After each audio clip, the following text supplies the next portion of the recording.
Mikel, Markel, astea Anerekin bukatu duzue. Bera behasaindarra da eta lau katu elkarteko kidea.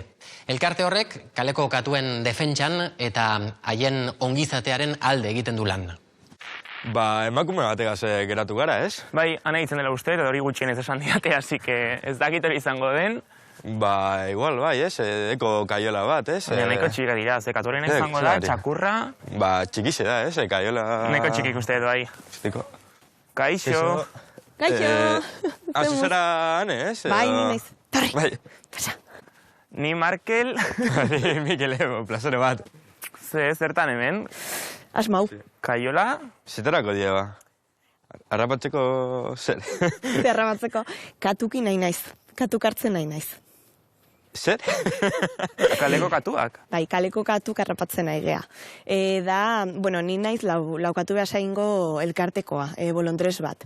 Eta hemen da kalekatu koloni bat, hor dago elikatzea puntua, eta harrapatzen nahi gea. Eta hau harrapaketa eta zelan egiten duzue? Erabiltzen ditugu kaiola trampak. Osa, ez da kaiola normala, dauke mekanismo bat, katu esartzen danen, janari pixkat jartzen dugu, janariak esartzen danen, itxi iten da. Hemen dauke palankatxo bat, eta zapaltzeakon, soinuengo, eta harrapauta gelditzen die, karo, eskuz ezin die hartu ez die guzten. Ematezu mal rollo. Eta zerratik estaltzen duzu, Katuak ez ikusteko, ala... Ez izutzeko, hoxe. Kaiola hauek bakarrik baimendutako pertsonak erabiltzen ditugu, karo, esto no ez da jauja, bale? Eta hoi, behin harrapatuta, estaltzen die, ilunpetasunekin juteko. Eta, osea, harrapatu eta berekin zeite duzue. Bai, hartzen ditugu albaitarira eramateko, batez ere antzutzeko. Antzuketa asuntoa ez da bakarrik ugalketa, mozteko, eta poblazioa ez egoteko sobrepoblazioak atuna, horretako baita bada, baino individualki kriston kalitatea ematen dieta. Azkenen ez daukete urduritasun hori edo arrak bilatzeko, iesiteko, osasun aldetik abantaila asko dauke. Jo, nik enekien hori lana existitzen zela. Ja, nahiko inbiziblea da. Orain dela gutxi arte bolondres asunto bat zan. Orain udalek derrigortuta da ere, kaleko katu gestionatzea antzuketa bidez. Honi ditzen zaio zer metodoa. Metodo zer. Kaptura, esterilizazion, retorno. Osea, katua hartu, antzutu, eta bere lekura bueltatu. Ba, bai, klaro, hietz. Azkenin, ia dekate behin eskubiek familia izeteko.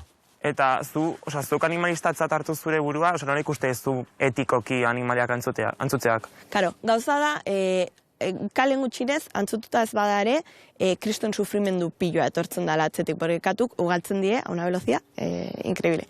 Orduan, KTM bakoitzek iguala markatutxo hauzke urterean. Orduan, hoi geiketa iten bazu izugarria da, porque katuiek gehienak ez di heldutara iristen, osea, kaleko bizi promedioa da, 4 urtekoa, eta etxena 15 edo 20. Orduan, hor sufrimendu piloa da hobiden. Baina azkenan ere ulertzen eta animaliaren naturaltasun edo bizi natural horrekin amaitzen duzutela. Osea, azkenan nola ulertzen da maitasun hori... Bueno... Osea, animaliak maitatu, baina azkenan interbentzio bat da, ez? Osea, beraien bizitza... Bai, baina, bueno... Ez que, egize da, ez que azkenin iten bauzue koloniak desagertuko dira. Bueno, a ber, naturaltasun hori zer den zaila da esatea, osea, azteko etxeko animalik die, osea, gizakikin interakzio hortan sortutako espezie bat da. Eta gaina, kale gorrin bizitzen nahi die. Orduan, ba ezakit, bai, interbentzio bat da, bai, interbentzio denbora guztien iten ditugu, osea, antibiotiko kartzin jugu, osea. Ez que nik, zikera baten... Ez zaten guztau, baina bape. Katu edau libre. Kaletik, zeba arraboa biozu. Hori zan nire pentsakera aurretik. Ja gero bera segonda eta no seke, ulertu nun... Hanek esan dizue, bere bizitza kalitatea hobetu egiten dela. Hori da.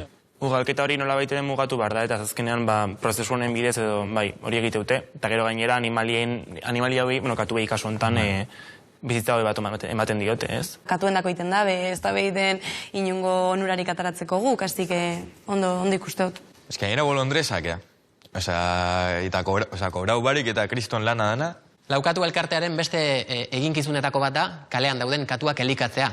Eta uste dut katuen elikaduraren inguruan mito asko dagoela konprobatu zenutela, ez da bikote? Hala da.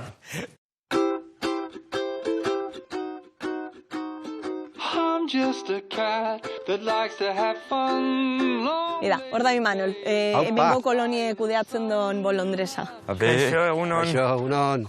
Zuza elikatzen dabena hemen gau kolonia? Bai, eta hemen gaude, gurekin. Eta zenbaten diezu, jateko? Zuek ze uste. Uste benun mamitiku, ez? Esnea, ez? Esnea, ez? Arraine. Bai, pixkan telebistakoa, Hori ideia dekozuna, bai. Ez, bai, esan, nahiko kaltetxue da gaina katutzat, bai, ez dute digeritzen. Eta gaina oso itxura txarra ematen do, eta kale noi ezin da utzi. Ze botatze diezu? Hemen beti pientsua eta pizkatute, gure. Latitan bat edola. Latitan, bai. Lagun baldi zuegu, pizket? Bueno, zeratzen, bera, suabe poliki, Hemen gaude, igual 8, 11, nire auketetxean 3. Eta Zure propiok, ez? Bai, Goegoran. eta gero, baserrin ondoan, igual datorren 3, 2, 1. Eta edo nork elikatu ditzazke katuak, ala...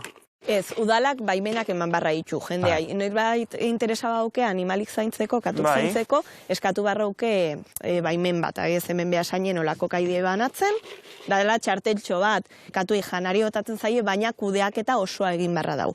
Janari eman, albaitari ajun, antzutu, hoxe, ardura osoa. Osea, katuk jan behar dute, porque ez die bizi, lau arratoiez edo zaborrataz, baino dena inbarra dau. Ondo zaintutako itzeko eta poblazioa kontrolatuta goteko, bai. Hau superpolitxe, ez? Bai. Badira, Kaleko bai. katuek auta baldire? Bueno, batzuk baita beste batzuk ez. Osea, zer metoda iten da gehienek ez direlako lagunkoiak, eta bere etxea esate bateako bere zonaldea da, bere territorioa.